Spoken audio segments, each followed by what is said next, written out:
দিন জিম শেষ করে আমি আম্মুকে নিয়ে চলে গিয়েছিলাম এয়ার ফ্রায়ার কিনতে। এই এয়ার ফ্রায়ার কেনার প্ল্যান আমার কোরবানি ঈদের আগে ছিল। বাট আসলে সেটা সম্ভব হয়নি, কারণ কোরবানি ঈদের আগে আমি একটা ফ্রিজ কিনে আম্মুকে গিফট করছিলাম অ্যান্ড তারপর নিজের টাকায় কোরবানিও দিয়েছিলাম। তো সব মিলে আমার হাতে একদমই টাকা ছিল না। তো এই কয়েকদিনে আমি কিছু টাকা জমাইছিলাম, সেটার জন্য এয়ার ফ্রায়ারটা ফাইনালি কিনেই ফেললাম। বাট আনফর্চুনেটলি আমাদের প্ল্যান ছিল ফিলিপস, মিয়াকো বা কোনো ভালো ব্র্যান্ডের এয়ার ফ্রায়ার কিনতে। বাট মার্কেটে গিয়ে দেখি এয়ার ফ্রায়ারের এত বেশি ডিমান্ড যে এই ধরনের ভালো ব্র্যান্ডগুলোর এয়ার ফ্রায়ারগুলো সব ছোট সাইজের অ্যাভেলেবেল, মানে 3.5 লিটার 6 লিটার এরকম। কিন্তু আমাদের প্ল্যান ছিল আমরা 10 লিটার বা 12 লিটারের কিনবো। তো দোকানদার আমাদের পরিচিত ছিল, উনি আমাদেরকে আশ্বাস দিলেন যে এই এয়ার ফ্রায়ারটা নাকি খুবই ভালো হবে, আমরা এটা নিতে পারি। আর আমাদেরকে 1 বছর একটা ওয়ারেন্টিও দিয়েছেন এটার জন্য। আর এটার আরেকটা সুবিধা হচ্ছে এটাতে ডাবল কয়েল। এয়ার ফ্রায়ারে যেরকম সিঙ্গেল কয়েল থাকে, এটাতে ডাবল কয়েল থাকার কারণে এটা হচ্ছে ওভেনেরও কাজ করে থাকবে। তো এয়ার ফ্রায়ারটা বিশাল বড় ছিল, যেহেতু 12 লিটার এয়ার ফ্রায়ার বুঝতেই পারতেছেন আমি আসলে বের করতে পারতেছিলাম না। তো যাই হোক, আমি ক্যামেরা অফ করে পরে ওইটা বের করে রান্নাঘরে সেট করছি।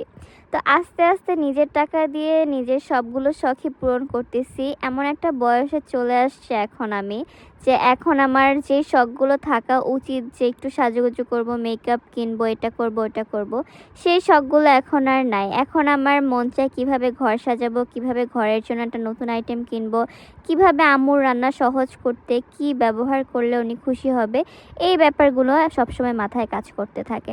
তো যাই হোক, এয়ার ফ্রায়ার আনার পর আমি খুব হেলদি একটা খাবার দিয়ে আমার এই এয়ার ফ্রায়ার উদ্বোধন করেছি।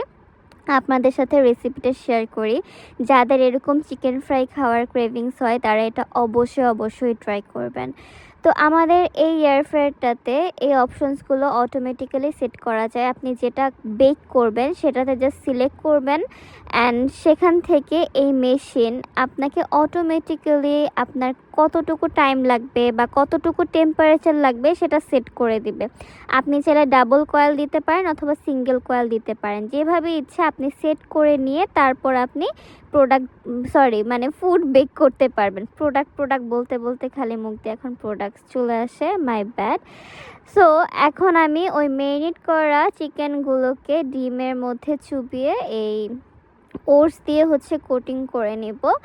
ওটস দিয়ে কোট করলে কি আসলে খুব বেশি যে ক্রিস্পি হয় তা না, বাট খেতে ভালোই লাগে। ময়দা আর পানি দিয়ে কোট করার চেয়ে ওটস দিয়ে কোট করাটা অনেক হেলদি আমার কাছে মনে হয়, যেহেতু বাচ্চারা বা বড়রা ওটস খেতে চায় না। অনেকেই আমি দেখি বিভিন্ন খাবারের গ্রুপে কোয়েশ্চেন করে যে ওটস কিভাবে খাবে, ওটস এত জঘন্য টেস্টের।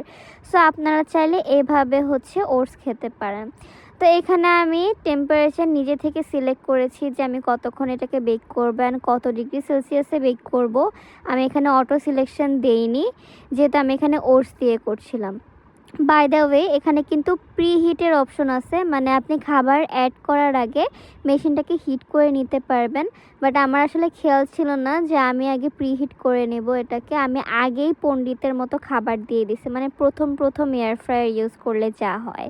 তো 20 মিনিট পর আমি চেক করতেছিলাম, বাল্ব বন্ধ করেছে, আমার ভেতরে চিকেনগুলোর কী অবস্থান, আমার খালি কখন আমি বের করব, কখন আমি টেস্ট করব এরকম লাগতেছিল। তা আমার আরও 10 মিনিট বেক করলে হয়তো জিনিসটা আরও সুন্দর হতো, আরও ক্রিস্পি হতো, বাট আমার তরই সইতেছিল না। আমি তাড়াহুড়ো করে 20 মিনিট হইতেই বের করে ফেলছি। বাট খুব যে খারাপ হয়েছে তা না, অনেস্টলি স্পিকিং খুবই ভালো হয়েছে।